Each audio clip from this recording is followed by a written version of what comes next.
Hi, I'm Miriam Horn. I work for Environmental Defense Fund, and with Fred Krupp, president of Environmental Defense Fund, I co-authored the book Earth, the Sequel, The Race to Reinvent Energy and Stop Global Warming.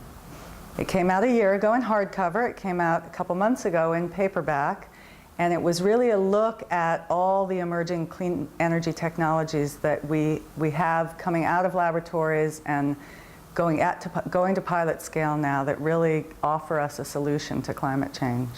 A lot has changed in the last year, some of it not so great. The economy took a terrible downturn, and that was particularly hard on clean energy.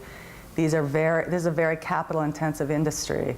You need a lot of money to build a lot of solar panels, to build a solar power plant or a wind farm. So that has been hard on some of these companies. We've seen what Silicon Valley likes to call churn in a number of these companies. A few of them have had to change their business plan.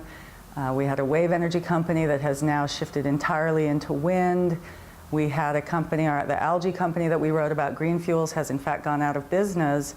But the interesting thing is that the technology that Green Fuels is pioneering has not disappeared.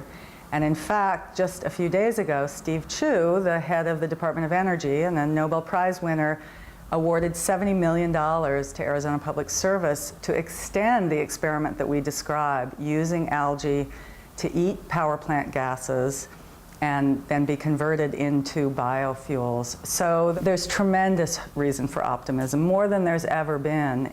The reason that we can feel so optimistic, well, the single most obvious reason is that we had an enormous change in politics since the book came out a year ago.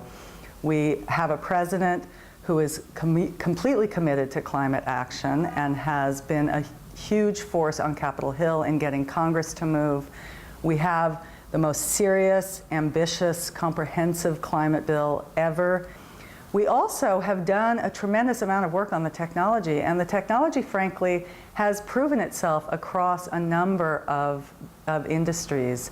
That when we started working on this book several years ago, and we started going out to Silicon Valley and up to MIT and looking at these centers of innovation, the big question on everyone's mind is, can we make these technologies work in a cost-effective manner and at scale?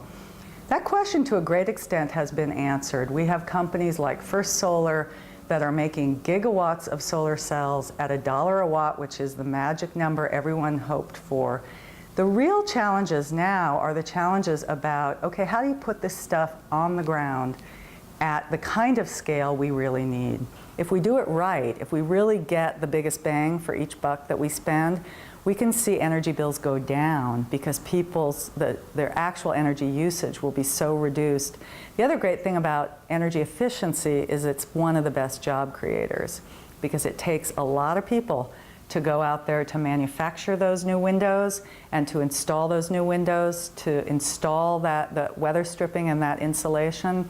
You create jobs that you can't outsource. They all really have to be done in our own backyard.